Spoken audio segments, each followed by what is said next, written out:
Speaker कौमी assembly के लिए सरदार अयाज सादिक हैं। आज जो ऐवान में माहौल था, इस पार्लियामान में सबसे ज़्यादा इम्पोर्टेंट की रोल जो है वो स्पीकर का होगा।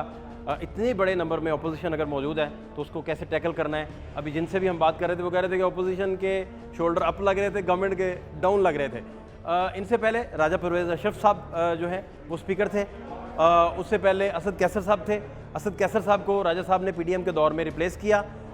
उससे पहले नवाज शरीफ साहब का 2013 का जो दौर था वो उस दौर में अयाज सादिक साहब स्पीकर थे। उनसे पहले 2008 का जो पीपल्स पार्टी जब उन्होंने कम बैक किया और सदर आसिफ अली जरदारी सदर बने तो फहमीदा मिर्ज़ा साहिबा स्पीकर थी। उससे पहले चौधरी अमीर हुसैन साहब मुशर्रफ दौर के स्पीकर। आप देखें 2002 से लेकर फिर 2008 तक जब पीपल्स पार्टी ने सदर पाकिस्तान जरदारी आए तो फहमीदा साहबा फिर आई। इलाई बख्श सोमरो साहब नवाज शरीफ साहब के दौर के स्पीकर 97 से 2001 तक, और इन्हीं के दौर में आपका 99 का कू भी शामिल है। सैयद यूसुफ रज़ा गिलानी साहब 93 से 97 तक बीबी साहिबा के दौर में ये स्पीकर रहे। गौर अयूब खान साहब, इनके जो बेटे हैं वो नामजद किए गए तहरीक इंसाफ की जानिब से उमर अयूब साहब।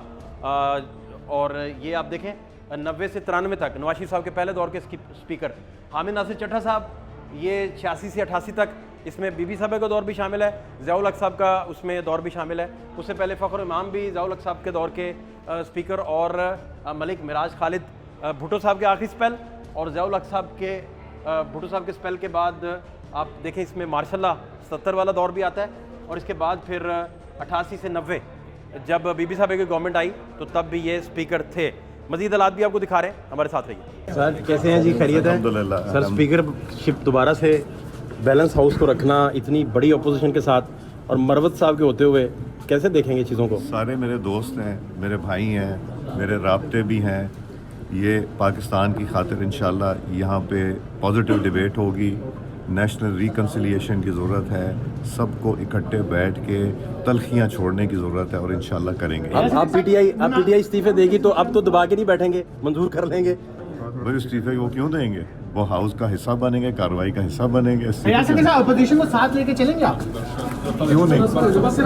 ये गवर्नमेंट और अपोजिशन जो है वो एक गाड़ी के दो पहिए हैं। पाकिस्तान जिन मराइल से गुजर रहा है उसका हल सिर्फ एक है कि अवाम ने जिनको वोट दिया उनको इख्तियार दिया जाए, नंबर 1। नंबर 2, और पाकिस्तान के बुनियादी मसाइल जो आम पाकिस्तानी के हैं उनको एड्रेस किया जाए।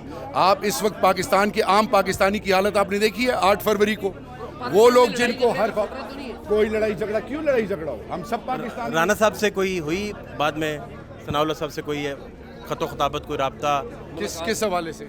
कोई आपने कोई बात अपने दिल का हाल कोई लिखा हो उनको? दिल का हाल मैं अल्लाह से करूँगा या मैं किसी और से? मैं दिल का हाल किसी और से क्यों करूँ? अभी आप कह रहे हैं कि वो कोई हासिल वसूल नहीं हुआ क्या? पिछली दफ़ा PDM का जो हिस्सा रहे, PDM के साथ रहे, सबके साथ रहे तो सब ने मायूस किया। तो अब इमरान को कोई पैगाम भेजा आपने, कोई मुलाकात का, या मिलने आप बड़े आला चले जाते या कोई बात आगे बढ़ती? नहीं, ऐसा फैसला नहीं किया। वो होगा तो इंशाल्लाह सरेआम जाएंगे, रात की तारीकी में नहीं जाएंगे। उनकी तर्ज सियासत आजकल कैसी आपको दिख रही है या लग रही है? आपका क्या टेक है एक जय्यद सियासतदान के तौर पे? सिर्फ उनकी नहीं, यहाँ पे तर्ज सियासत हुकूमत की अलग होती है, अपोजिशन की अलग होती है। जब हुकूमत में होते हैं तो अलग है, अपोजिशन में होके तो अलग होती है। अगर जो कोई तवक्कात रखते हैं तो मेरे ख्याल में वो फिर हमकुमी जन्नत में रहते हैं। तो अपना नवाज शरीफ साहब से फिर कोई मुलाकात नहीं सरदार साहब हुई? कोई पैगाम नवाज शरीफ साहब से कोई? यहीं पे होगी मुलाकात भी होगी, मुकालत भी होगी। हमारा हदफ ये है कि सबको इकट्ठे रखना है। कोई देखेंगे अगर कोई चार्टर बने पाकिस्तान का जिसमें सब अपनी बेहतरी के बजाय पाकिस्तान की बेहतरी के बारे में सोचें। बसरा साहब कहते हैं कि रिग हो गया उनके खिलाफ, आपने धांधली कर दी है। अरे यही कह रहे हैं, रिग हो गया तो फिर कोर्ट में जाएं, कोर्ट में जाएं ना। वो तो हर कोई बंदा उठा के फिर रहा है। यही थे जो पहले भी कुरान उठा के हम पे 302 का पर्चा करवाया। वही कुरान उठाया कि जी ये कातिल ही हैं, 3 साल हमने उसे भुगता। और अब जो है वो एक नया इशू लेकर खड़े हो गए हैं। इलेक्शन कमीशन में भी गए हैं, इस्लामाबाद हाई कोर्ट भी गए हैं, अब ट्रिब्यूनल में भी जाएंगे। इस तरह तो हर कोई बंदा ये कह रहा है कि जी मैंडेट। तो आप PDM का ही पार्ट अब होंगे जी? मैं अभी ये फैसला नहीं किया हमने। हम काफ के जरिए जाएंगे उन तक या नहीं अभी कोई फैसला, रमक पहुंचेगी? आप कोई फैसला नहीं, कभी अभी कोई नहीं? या अपोजिशन में सर बैठेंगे इंडिपेंडेंस के साथ? देखेंगे अभी देखेंगे। वालिद साहब से कब सर मिले? वालिद साहब से मंडेज़ को मुलाकात होती है, जो फैमिली डे होता है। लास्ट मंडे मेरी मुलाकात हुई थी। तो क्या गुफ्तगू, क्या गुफ्तगू हुई? वालिद साहब बड़े पुरुमीद थे, बड़े खुश थे। पाकिस्तान तहरीक इंसाफ को एक बड़ा भारी मैंडेट जो है पाकिस्तान के अवाम ने 8 फरवरी को दिया। ये और बात है कि उस पर डाका डाला गया, उसको चुराया गया है, लेकिन इंशाअल्लाह जो हम ऐवान में आज पहुँचे हैं, जिन्होंने हलफ उठाया है, तो हमने मुल्क के साथ वफादारी का भी हलफ उठाया है और हमने आइन और कानून की बालादस्ती का भी हलफ उठाया है। हक़ और सच के लिए भी अलम बुलंद करने के लिए हलफ उठाया है। इंशाअल्लाह फ्लोर ऑफ द हाउस पे हम अपने चुराए हुए मैंडेट की जंग भी लड़ेंगे। तो उन्हें कोई साइफ़र को लेकर या बाकी चीज़ों को कोई रिग्रेट कुरैशी साहब को है, या आपकी जो गुफ्तगू होती है उसमें से क्या क्लू या कोई बात आप शेयर कर सकें? देखें, साइफ़र को लेकर तो हाल ये है कि उनका 342 के बयान के बावजूद ना होने के बावजूद भी उनको सज़ा सुना दी। हम अपनी कानूनी जंग लड़े, हम इंशाल्लाह लड़ते रहेंगे। हम कल भी हक़ पे थे, सच पे थे, आज भी हक़ पे हैं, सच पे हैं। हमें किसी चीज़ का कोई रिग्रेट नहीं। IMF को लेटर लिख दिया, वो उसका क्या वजह आप देखते हैं? आपने लेटर पढ़ लिया होगा। इतना IMF के लेटर के ऊपर इतनी हाइप क्रिएट की गई थी, इतना वावेला मचाया गया था, लेटर किसी ने भी नहीं पढ़ा हुआ था। अब लेटर मंजर आम पे आ गया, सबने देख लिया। लेटर में कोई ऐसी बात है ही नहीं। लेटर में इमरान खान साहब अपनी बात कर रहे हैं। वो कह रहे हैं कि IMF के पिछले मुआहदे के अंदर ये एक शिक थी कि फ्री एंड फेयर इलेक्शंस होने चाहिए। हमारे समझने में ये इलेक्शन जो है फ्री एंड फेयर नहीं हुए। हमारे समझने में आज इस ऐवान में भी कई ऐसे लोग हैं जिन्होंने हलफ उठाया है, जो कि फॉर्म 45 चुरा के हलफ उठाया है, झूठे फॉर्म 47 के साथ हलफ उठाया है। तो हम समझते हैं कि पाकिस्तान में 8 फरवरी में होने वाले इलेक्शन का एक ऑडिट होना चाहिए और वो लोग जिनको आवाम ने मैंडेट दिया था, जिनको आवाम ने वोट दिया था, उनको अपने हलकों को आके यहाँ पर रिप्रेजेंट करना चाहिए। तो इस तरह पार्टी को बैन भी किया जा सकता है? इस तरह की बातों से आगे बढ़ सकती है? क्यों बैन किया जा सकता है? इसमें कौन सी ऐसी बात इसमें है जो आइन और कानून के खिलाफ है? आइन और कानून हमें हक देता है एहतजाज करने का। हम अपना एहतजाज कर रहे हैं। जो रिक्विजिट फोरम्स हैं, इलेक्शन कमीशन ऑफ पाकिस्तान है, हम उसमें गए हुए हैं। वहाँ पर हमने अपील्स की हुई हैं। हाई कोर्ट मौजूद है, सुप्रीम कोर्ट मौजूद है। इसमें कौन सी गैर आइनी हरकत की है हमने जिसके लिए हमें बैन किया जाएगा? तो इसमें आप उनसे कह रहे हैं कि आप ऑडिट करें? हम उनसे ये बिल्कुल नहीं कह रहे हैं। देखें, मैं इसलिए कहता हूँ, हमारी बदकिस्मती है हमारी कौम की कि लोगों को पढ़ने लिखने की आदत नहीं है। अगर ख़त पढ़ लिया जाता, उसमें कतन ये नहीं कहा, बल्कि ख़त के पहले पैराग्राफ में ये कहा गया कि पाकिस्तान तहरीक इंसाफ जो है वो किसी सूरत ना प्रोग्राम के ख़िलाफ़ है, ना इस हुकूमत जिसके पास मैंडेट नहीं है लेकिन उसके बावजूद इसके प्रोग्राम में जाने के ख़िलाफ़ है। हम सिर्फ ये कह रहे हैं कि IMF के पिछले मुआहदे की शिक थी कि फ्री एंड फेयर इलेक्शन होने चाहिए। उन फ्री एंड फेयर इलेक्शन को हम इंश्योर करवाना चाहते हैं इस मुल्क की खातिर, इस मुल्क की आने वाली नस्लों की खातिर, इस मुल्क के मुस्तकबिल की खातिर। तो हम उसको इंश्योर करने की बात करें। इसमें कतन ये नहीं लिखा कि प्रोग्राम में नहीं जाना चाहिए, इसमें कतन ये नहीं लिखा ताखीर होनी चाहिए। बाइंडिंग आपने कर दी ना? बाइंडिंग हमने कहा है ऑडिट होना चाहिए। वो ऑडिट 2 हफ्तों के अंदर अंदर हो सकता है। और ये जो IMF का प्रोग्राम है ये मार्च में ख़त्म हो रहा है, फिर नया प्रोग्राम रीनेगोशिएट होना है और अगला प्रोग्राम अप्रैल में शुरू हो रहा है। तो जो हम बात कर रहे हैं उससे एक दिन की ताख़ीर भी नहीं होती, किसी किस्म की ताख़ीर नहीं होती। अब उसको कोई और रंग दे दे, उसको कोई और शक्ल दे दे, वो लोगों के ऊपर है। बट मेरे समझने में लेटर बड़ा वाज़ेह है और वो लेटर पाकिस्तान के हक़ में है, पाकिस्तान में जमहूरी इक़्तिदार के हक़ में है और पाकिस्तान में अगर तो हम इस सिस्टम को आगे चलाना चाहते हैं तो उसके हक़ में है। तो अभी जो हल्ला गुल्ला नीचे आपने देखा ऐवान में, तो ये निज़ाम और ये सिस्टम चलेगा कैसे? अपोजिशन देखिए, हल्ला गुल्ला तो पाकिस्तान की सियासत का हिस्सा बन गया है और ये होगा। सीधी सी बात है, जब हमारे बुनियादी हकूक़ को सलब किया जाएगा, जब हमारे वो कैंडिडेट्स जो 8 फरवरी की रात को जीत कर सोए थे, 40 इकट्ठे कर सोए थे, जब वो अगले दिन सुबह उठे और उनका मैंडेट चुराया हुआ था, आज उनकी जगह जब वो ऐसे लोगों को, घुसपैठियों को देखेंगे जो उनकी जगह पे आकर उनके हलकों की नुमाइंदगी कर रहे हैं, तो ज़ाहिर है उनकी जो है ना दिल ख़राब तो होगा। और इजहार अगेन, जैसे मैंने कहा, हमारा जमहूरी और आइनी हक़ है अपना एहतजाज करना, वो हम जारी रखेंगे। Sir thank you so much. क्या हाल है सर? अल्लाह का शुक्र, बिल्कुल ठीक। आप इतनी सख्त शुरुआत करेंगे तो ये निज़ाम सर कैसे? आप मुझे लगता है निज़ाम के पीछे पड़ गए हैं बेसिकली। निज़ाम हमारे फिक्स कर लिया, निज़ाम को पाकिस्तान के पीछे लगा हुआ है, निज़ाम चलने नहीं दे रहे हैं। ओ भाई, निज़ाम का मतलब ये होता है मैंडेट है उसको बहाल किया जाए। अगर अवाम के मैंडेट को आप चोरी करते हैं, डाका मारते हैं, तो फिर जाहिर है कि अवाम के मैंडेट पर डाका डाल के आप ना जमहूरियत चला सकते हैं ना हुकूमत चला सकते हैं।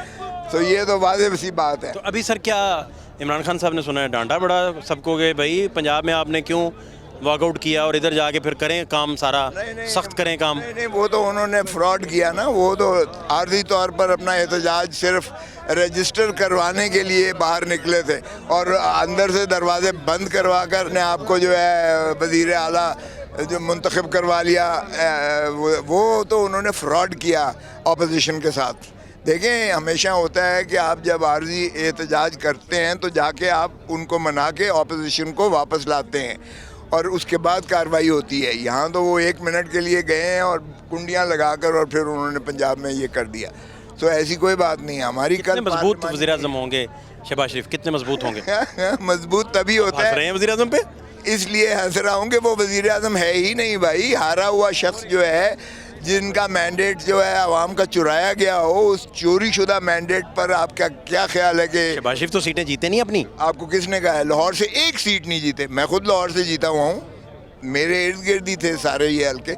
1 सीट भी लाहौर से PMLN नहीं जीती है और इसलिए ये फ्रॉड की बुनियाद पर जो है मोहतरम नवाज़ शरीफ हारा हुआ है, डॉक्टर यास्मीन से हारा हुआ है, ये शहबाज हारा हुआ है, मरियम बीबी हारी हुई हैं, ये हमज़ा हारा हुआ है, इसाक डार हारा हुआ है, ये क्या नाम है, ख्वाजा आसिफ हारा हुआ है, ये जो है रेहाना डार से आ रहा है और बुरी तरह आ रहा है। इसलिए आज हमने उसको बोलने भी नहीं दिया है क्योंकि एक हारा हुआ शख्स इन ऐवानों में ना बैठ सकता है ना उसको बोलने का। सदर पाकिस्तान किसी स्टेज पे आके इमरान खान साहब की सज़ाएं वगैरह माफ़ कर सकते हैं या? सदर पाकिस्तान वैसे ही चला हुआ है उनका, वो जा रहे हैं। अदरवाइज आर्टिकल 45 में उनको चाहिए कि वो कल अदम करार दे दें इनको, क्योंकि ये सॉवरेन प्रेरोगेटिव 45 में ट्रायल नहीं क्वैश हो सकता सेंटेंस जो ये भी आपकी गलत फहमी है। ये हर सॉवरेन जो इंटरनेशनल होता है, जो हेड ऑफ द स्टेट होता है, उसका ये अख्तियार है।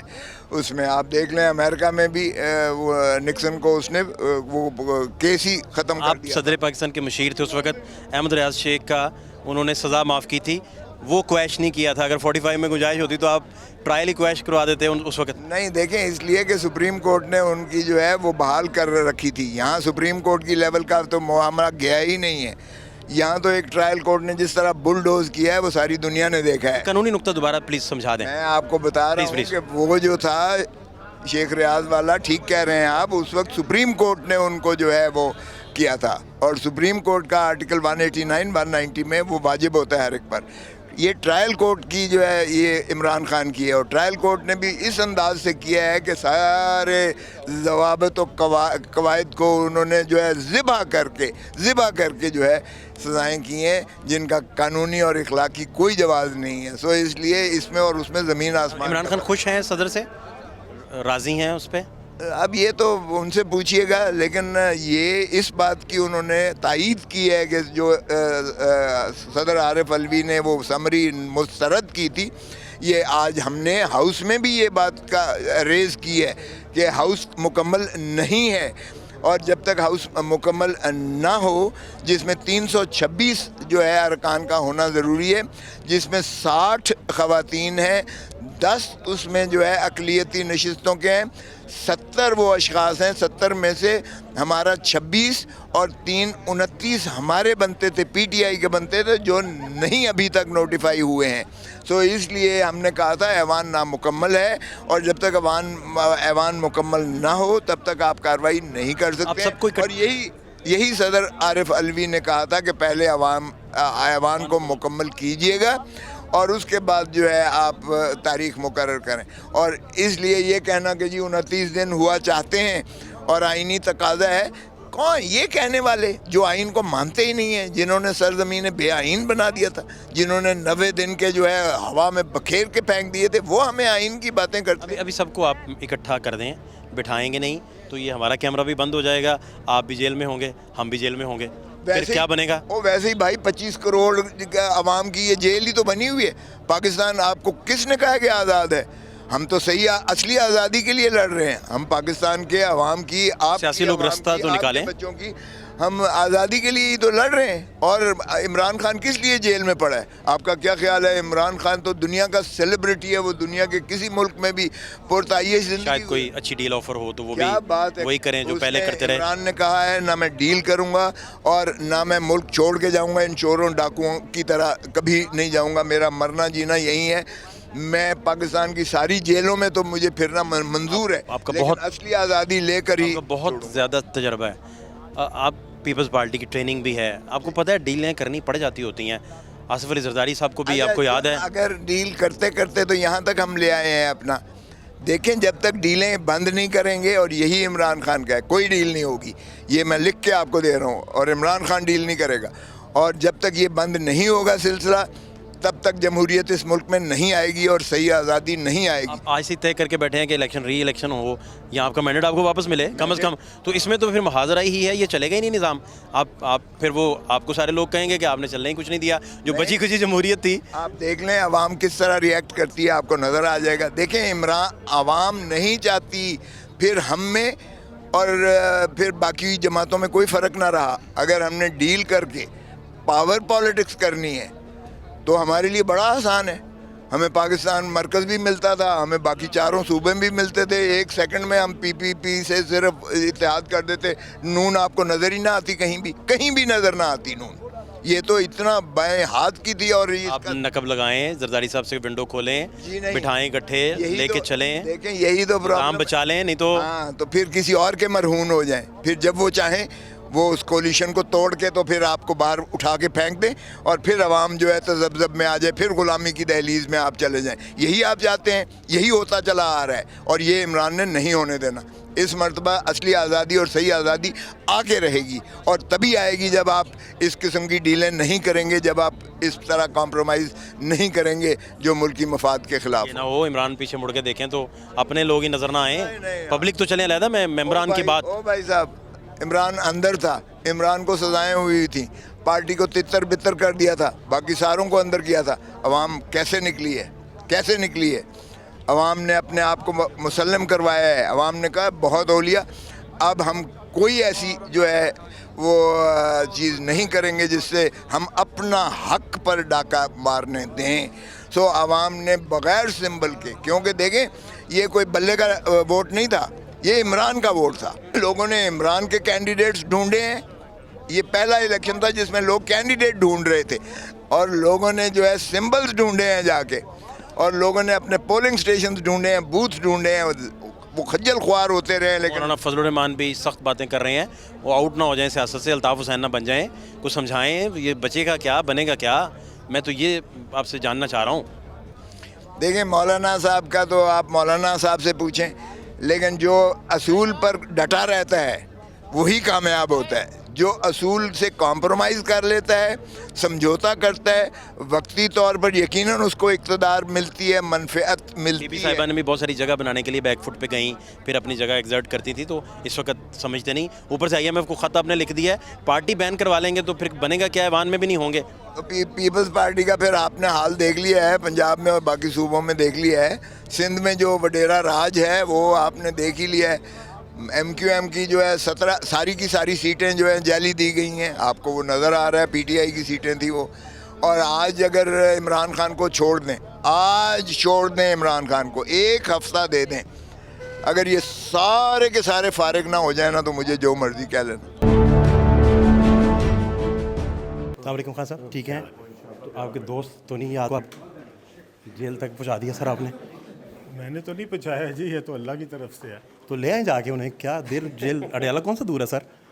नहीं, मुझे तो कोई इतराज़ नहीं जी, जिस दिन छोड़ेगी अपना अदालत उनको तो वो ज़रूर आ जाए। सर ऑपोजिशन हैवी है काफ़ी फेडरल में सर, आज के हालात भी आप अंदर के देख रहे थे, तो इन हालात में कैसे फिर मुल्क की जो है वो तरक्की होनी चाहिए, इस मुल्क की डेवलपमेंट होनी चाहिए, और अल्लाह ताला करे कि इस मुल्क के ऊपर अपना खास करम करते हुए कैसे चलेगा मामला? अगर ज़रूर चलेगा, कोई बात नहीं, ज़रूर चलेगा जी, ज़रूर चलेगा इंशाल्लाह। लड़ाई झगड़े का खतरा तो नहीं है? नहीं, कोई ख़तरा नहीं। Thank you. आप ठीक हैं जी? खैर है, मुझे बताइए कि सही चल रहा है निज़ाम, सारा अंडर कंट्रोल है जी सारा? देखें, इस मुल्क की अगर आप 70 साल तारीख़ देखें, तो अगर हम निज़ाम की बात करें तो यही बात होती है कि सियासी इस्तेहकाम, इस मुल्क का पहला आइन कैसे बना, इस मुल्क के आइन कैसे टूटे, तो ये आपको उसका सवाल का जवाब खुद ही मिल जाएगा कि there is never in this country या इस खिते में कहीं भी आइडियल टाइप सिचुएशन नहीं रही है। बहरकैफ 2007 से लेकर अब तक एक जमहूरी सिलसिला चल रहा है, उसमें बहुत सारे इश्यूज़ हैं इस वक्त, यकीनन आपको बहैसियत सहाफ़ी होगा कि भाई फ्रीडम ऑफ द प्रेस के इश्यूज़ हैं, फ्रीडम ऑफ स्पीच के इश्यूज़ हैं, और बहुत मसाइल हैं। सियासी पार्टीज़ कुछ फ़ील कर रही हैं कि वो कॉर्नर्ड, ये सारी चीज़ें हैं। लेकिन जब जमहूरियत को आपको स्ट्रेंथन करना है तो एक ही तरीका है, और वो है इलेक्शंस। और उसके बाद जो पार्लियामान, उस नतीजे में जो पार्लियामान आएगी या आती है, तो ये पार्लियामान ख़ुद हर मसले का जवाब खुद ही तलाश करेगी। तो आप खुदारा पार्लियामान को आप रास्ता दें, पार्लियामान की इज़्ज़त करें। जो भी हैं यहाँ, वो जमात जो आज रो रही है, जो आज दुहाइयाँ दे रही है कि रिगिंग है, ये है, वो है, उन्होंने इस पार्लियामान को, मैं ये हदफ होना चाहिए लफ्ज़ कि उन्होंने तक पेश किया इस पार्लियामान को, और वो उनको आज सज़ा उसकी मिल रही है। आज वो लोग जो बॉयकॉट कर रहे थे 1.5 साल के, हम पार्लियामान में नहीं जाएंगे, वो लोग जो असेंबलियाँ तोड़ रहे थे, आज वो मजबूर हुए कि वो आज पार्लियामान में बैठकर और वहाँ पर आवाम की अपनी शिकायत। मैं जानना ये चाह रहा हूँ कि अभी पीटीआई के आप माहौल भी अंदर देख रहे थे, वो कहते हैं कि आपका मैंडेट है ही नहीं किसी का हुकूमत बनाने का। अब जब इस नुक्ते पे वो पहले दिन खड़े हैं, तो ये निज़ाम फिर चलेगा कैसे, वो चलने कैसे देंगे? और बहुत बड़ा नंबर है अपोजिशन का। एक बंदा आके कहे कि ये जी आसमान तो पूरा जो है वो काला है, सूरज जो है वो यहाँ से तुलू नहीं होता, वहाँ से गुरूब नहीं होता, तो ये हकीकत तो नहीं होती। अगर उनका एक मौक़िफ़ है तो उसके लिए इदारे हैं, ये सारे वकील हैं आधे से ज़्यादा, इनको पता है कि अपने हुकूक जो हैं वो कहाँ से उनका तहफ़्फ़ुज़ कैसे होगा, कहाँ से होगा। पार्लियामान में बहस करें, और जो भी तकालीफ है इलेक्शन के ज़रिए हमारे साथ, हम पीपल्स पार्टी के ख़िलाफ़ एक नहीं, पता नहीं क्यों दफ़ा शहीद बीबी के ख़िलाफ़ मैंडेट चोरी हुआ। आपके जो वज़ीर-ए-आज़म हैं 1988 में हमारा मैंडेट चोरी हुआ, 1991 में मैंडेट चोरी हुआ, बार बार हमारे मैंडेट चोरी होते रहे हैं। 2002 में पार्लियामेंटेरियंस पेट्रियट्स बना के हमारे मैंडेट को चोरी किया गया। तो क्या हमने कह दिया कि हम हर चीज़ को डिमोलिश करेंगे, हम IMF को ख़त लिख देंगे कि वो इस मुल्क की मदद ना करें? हम उस सिस्टम का, जितना भी फॉल्टी सिस्टम था, हम उस सिस्टम का हिस्सा इसलिए बने कि हमारी नज़र आवाम के पास थी कि अगर हम आपस में लड़ाइयाँ खेलेंगे तो फिर लोगों को सस्ती बिजली कैसे मिलेगी, सस्ता गैस। और आज अगर ये डेली की बेसिस पर नरखें बढ़ रही हैं तो इस महाज़ारे की सियासत की वजह से बढ़ रही हैं। बिलावल राज़ी थे ये सारा जो आपने ब्रेक थ्रू हुआ, आगे लेके चले? बिलावल भुट्टो जरदारी बहुत ऑनेस्टली उन्होंने एक इलेक्शन कैंपेन लड़ी, और उन्होंने जो नारा दिया वो ये था कि हमें नई सोच को चुनना है, और नई सोच यही थी जिसकी मैं निशानदेही कर रही हूँ कि हमें आगे बढ़ना है। मेरी भी शिकायत होंगी, हमारे नई सोच तो नहीं फिर चल सकी, PDM वापस हो गई, सिर्फ फजलुर रहमान मिस हो गए। नहीं है, पीपल्स पार्टी PDM का हिस्सा ऑन रिकॉर्ड इस वक्त नहीं है, और PDM इसलिए भी नहीं है कि मौलाना साहब ऑपोजिशन पे बेंचेस पे बैठे, PDM इसलिए भी नहीं है कि मेंगल साहब भी ऑपोजिशन बेंचेस में सो फार कुछ किरदार नहीं है, लेकिन PDM नहीं है ओवरऑल तो। और जो ये मिक्स एंड मैच हुआ है, ये क्यों हुआ है? हर जमात ने कहा कि PTI ड्रिवन इंडिपेंडेंस जो हैं इनको पहले नंबर पर हैं, हुकूमत बनाए। क्यों नहीं बनाई हुकूमत? मैंडेट चोरी, अब ये 5 साल मैंडेट, पहली दफ़ा ये पार्लियामान में उस वक्त भी मैंडेट चोरी, धरना मैंडेट चोरी, थर्ड मैंडेट। जो आपको इस वक्त स्ट्रेंथ है उस पर आप सियासत करें। इस बात में कितनी सदाकत है? शहीद बीबी 17 सीटों पर, जो सो कॉल्ड 2/3 पार्टी थी, 2/3 जमात लेके आई थी, वो 2-2.5 साल में ढेर हो गई। 17 सीटों पर बीबी ने 17 सीटों पर ऑपोजिशन की, तो इनको आगे बढ़ना है। इस बात में कितनी सदाकत है कि बिलावल समझते हैं ज़ाती तौर पे कि जो इत्तेहादी हैं आपके नून लीग वाले, वो राइट नहीं रखते प्राइम मिनिस्टर बनाने का, क्योंकि वो धांधली करके आए हैं। इस तरह की चीज़ें पीपल्स पार्टी के अंदर सर्कल्स में बड़ी शिद्दत से इस दफ़ा डिस्कस हुई हैं। देखिए, उसको आप छोड़ दें ना, आप नंबर्स इस वक्त तो हकीकी नंबर्स हैं। जब 2 बड़ी जमातें, जिसको इस वक्त क्रिटिसिज्म मीडिया ख़ास करके, अच्छी बात है, क्रिटिसिज्म होनी चाहिए, we like it, is good for democracy. जो आप हमें कह रहे हैं कि आपने क्यों हुकूमत का साथ दिया या आपने क्यों हुकूमत बनाई, तो सबसे पहले आप सवाल पूछें कि 92 मेंबर्स तो आपके हाथ में थे, 92 थे या कम और बेश हो रहे हैं, जो मेंबर्स आपके हाथ में थे, आप लार्जेस्ट नंबर था आपका, क्यों नहीं आपने हुकूमत बनाई? इसी किस्म का नंबर था 1988 में बीबी शहीद वज़ीर आज़म बन गई, उसी किस्म का। हमें कभी भी ना 2008 में भी हमें ऐसा ही मैंडेट, माइनॉरिटी गवर्नमेंट थी, हम बन गए। अदम एतमाद के दौरान इमरान खान ने जरदारी साहब को कोई मैसेज किया था कि हमें बचाएं? जरदारी साहब ने ये बात इंटरव्यू में कही है, आप तक कोई इन्फॉर्मेशन थी इस तरह की? देखिए, मैं इसमें नहीं जाती, मैं उस पे जाती हूँ जो हमारे आगे पिक्चर है। हमारे आगे पिक्चर ये है कि इमरान खान साहब ने बहुत शोर डाला कि इलेक्शंस हों। अब वो इलेक्शंस हो गए हैं, अब आगे बढ़ें। अब इलेक्शंस में हमने माना कि आप सबसे बड़ी ग्रुप है, आपके पास सबसे बड़ा मैंडेट है, आपने हुकूमत क्यों नहीं बनाई?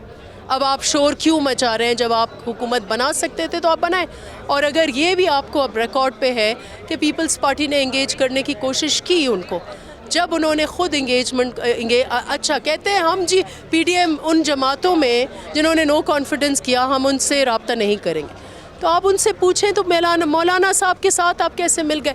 कौन से लफ्ज़ आप गैर पार्लियामेंट्री लैंग्वेज और जेस्चर्स, अच्छा एक्साई साहब के ख़िलाफ़ आप कैसे जेस्चर्स इस्तेमाल करते थे भरे मैदान में? आप किस किस्म की लैंग्वेज मौलाना साहब के ख़िलाफ़ इस्तेमाल करते थे? और आप आज कह रहे हैं कि हमें तो पीपल्स पार्टी से बात नहीं करनी। बिलावल साहब शहबाज शरीफ साहब को चैलेंज दे रहे थे, लेकिन इकट्ठे बैठ गए। शहबाज शरीफ कहते थे कि हम सड़कों पे घसीटेंगे जरदारी साहब को, तो आप भी तो बैठ गए ना। देखिए, पॉलिटिक्स जो है it's art of the possible. Election में जब आप जाते हैं तो हर जमात अपने मंशूर पर लड़ती है, और वो मंशूर पर इसलिए लड़ती है कि वो अपनी पॉजिटिव बातें बताएगी और मुखालिफों को नेगेटिव बातें। हमें तो ये जो कहते हैं कि प्रीसेट था, हमें तो ये नहीं पता था कि हालात ऐसे होंगे कि PTI के जो लेड इंडिपेंडेंस हैं वो अपनी हुकूमत नहीं बनाएंगे। तो ज़ाहिरी बात है किसी को तो हुकूमत बनानी है, तो पीपल्स पार्टी और नून मिलकर। Thank you so much. तो डॉक्टर साहब, क्या हालात फिर देख रहे हैं? आपने उधर फतह तो हासिल कर ली बहुत बड़ी, लेकिन अभी क्या हालात? पार्लियामेंट का माहौल भी आज बड़ा इतना शिद्दत में इस माहौल पहले देखा कभी आपने? देखें, ये इसका आगाज़ पंजाब असम्बली से हुआ। पंजाब असम्बली में जिस दिन अपना इलेक्शन था चीफ मिनिस्टर का, और स्पीकर साहब से बात करने का मौका राना आफ्ताब अहमद खान साहब ने चाहा, उन्हें बात करने का मौका ना, उन्होंने टोकन वॉकआउट किया। और टोकन वॉकआउट के बाद उन्होंने क्या किया कि गैलरीज को क्लोज़ किया, रिंग करने के बाद उन्होंने वोट करा दिया, और अपोजिशन को जो है वो बिल्कुल मौका फराहम नहीं किया। इवन दो कि अगर अपोजिशन टोकन वॉकआउट करती है तो गवर्नमेंट की ज़िम्मेदारी होती है कि उनको मना के लेके आना, लेकिन उन्होंने कोई वहाँ पर स्ट्रगल नहीं की।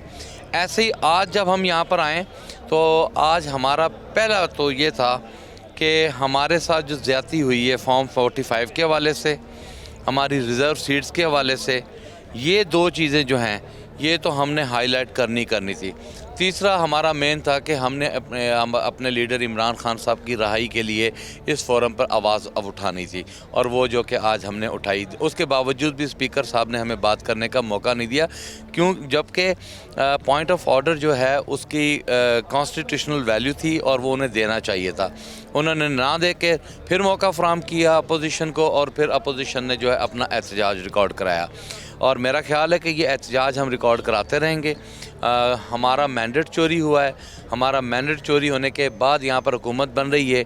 अगर इस तरह ये हुकूमत चलाएंगे तो फिर इनके लिए मुश्किलात पैदा होंगी। हम अपना एहतजाज रिकॉर्ड कराते रहेंगे। थैंक यू सो मच, बहुत शुक्रिया। एजाज़ सैयद जी तहकीकाती सहाफ़ी मेरे साथ हैं। एजाज़ भाई, माहौल आप देख रहे थे, असेसमेंट क्या है आपकी आज का दिन देखने के बाद? मैं ये समझता हूँ दिन कोई अच्छा नहीं है। जो बिगनिंग नेशनल असम्बली की भी हुई है वो कोई इतनी आइडियल नहीं हुई। मैं ये समझता हूँ कि जब तक रिकन्सिलिएशन नहीं होगी, बिलावल ने बड़ी अच्छी बात की हुई है रिकन्सिलिएशन की, तो रिकन्सिलिएशन की बड़ी ज़रूरत है, वरना ये तो बड़ी पोलराइज्ड माहौल है। मुझे कोई अच्छे आसार नज़र नहीं आ रहे। नहीं, रिकन्सिलिएशन आप कह रहे हैं सारे सियासतदान बैठ जाएं? मैं तो यही चाहता हूँ, सियासतदान तो देखें ना सारे बैठने के लिए तैयार हैं, इमरान खान नहीं बैठ रहे ना, मसला तो खान साहब का है। तो नहीं तो ये यहाँ पर झगड़ा होता रहेगा, और आप को और मुझे अच्छा लगे या ना लगे, ये ओवरऑल जब पार्लियामेंट में कोई झगड़ा होता है या पार्लियामेंट आगे बढ़ नहीं सकती तो बदनाम जो है वो सियासतदान होता है, पार्लियामेंट बदनाम होती है, डेमोक्रेसी को बदनाम किया जाता है। नहीं तो अभी मैं लतीफ़ खोसर साहब से पूछ रहा था, वो तो कोई चक्कर नहीं बैठने का, सवाल ही पैदा नहीं होता, वो ऑप्शन ही नहीं है सर।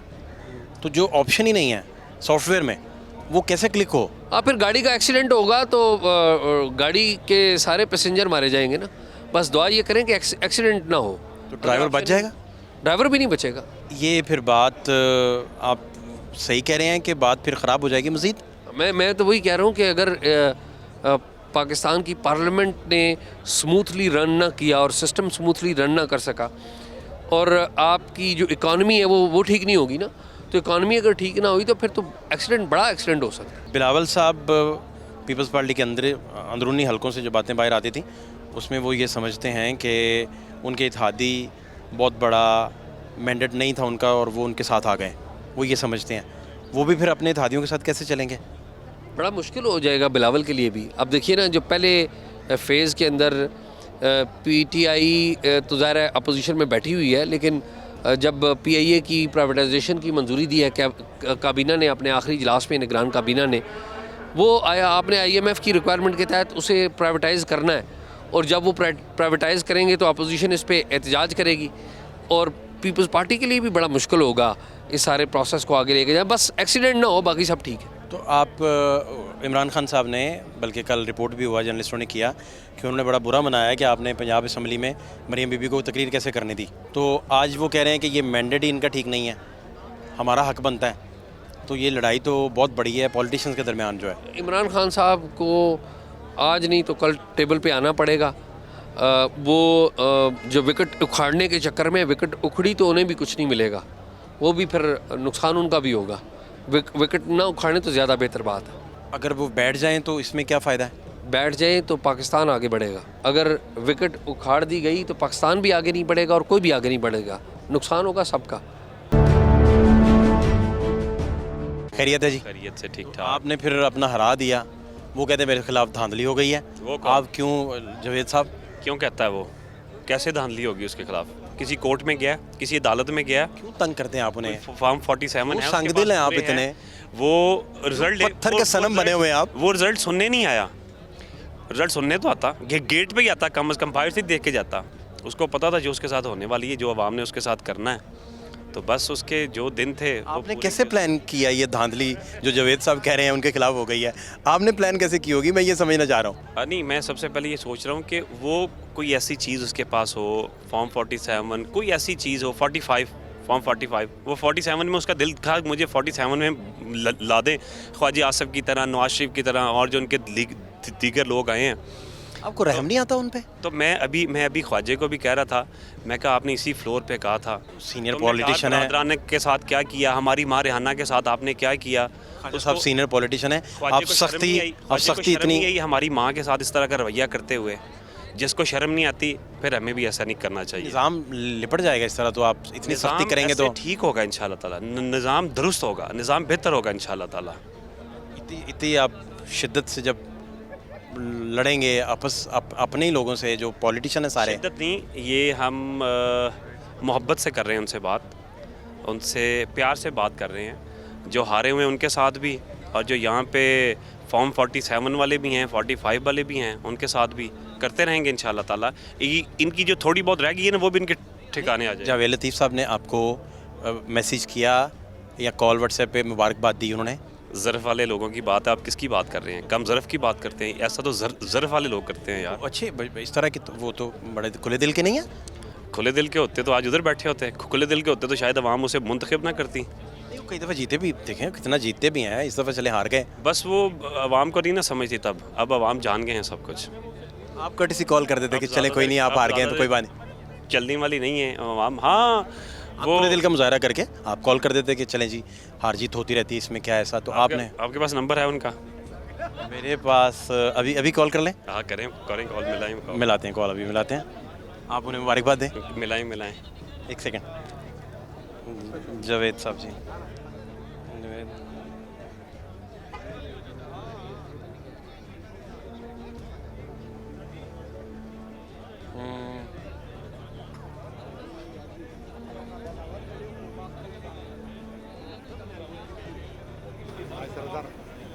नंबर मेरे ख्याल स्पेल किसी और से मैंने उसको, जावेद लतीफ़ का नंबर देखें ज़रा, दे मुझे।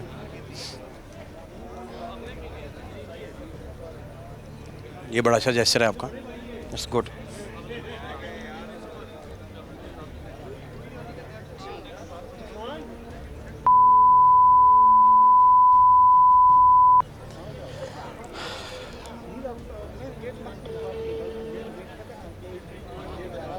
ये जी जावेद लतीफ़ साहब को कॉल जा रही है, बाकी अल्लाह के हवाले है।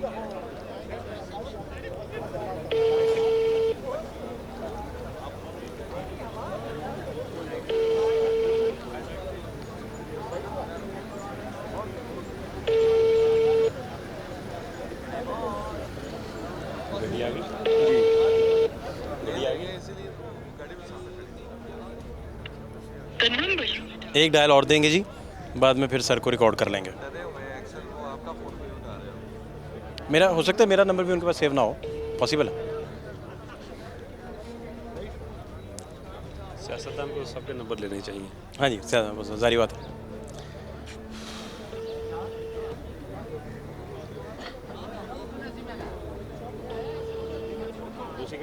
अगर ये अभी कॉल उठा लेते तो आप क्या कहते हैं?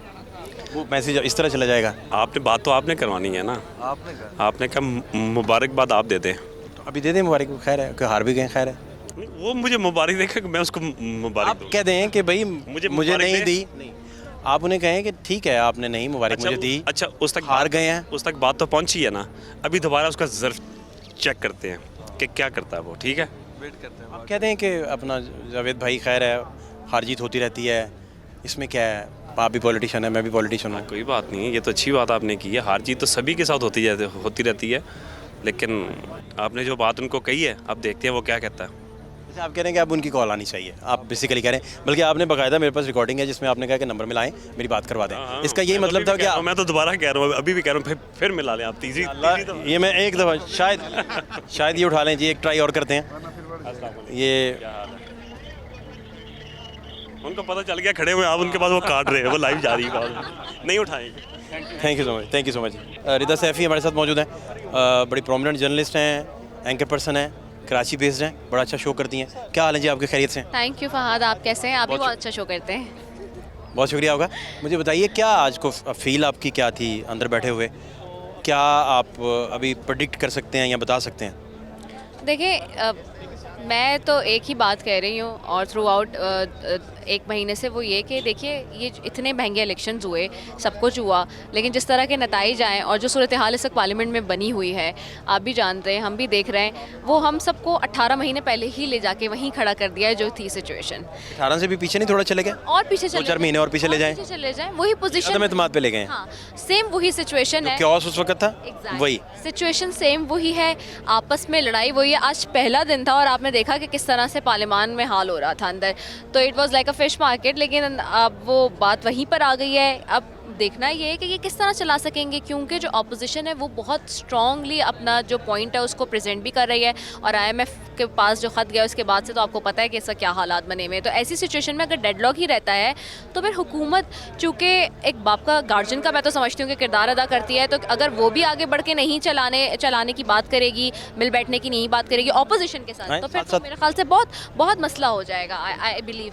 क्योंकि आज हालात देख के, सिचुएशन देख के आज ही सूरत हाल ऐसी लग रही है कि इट्स वेरी डिफ़िकल्ट।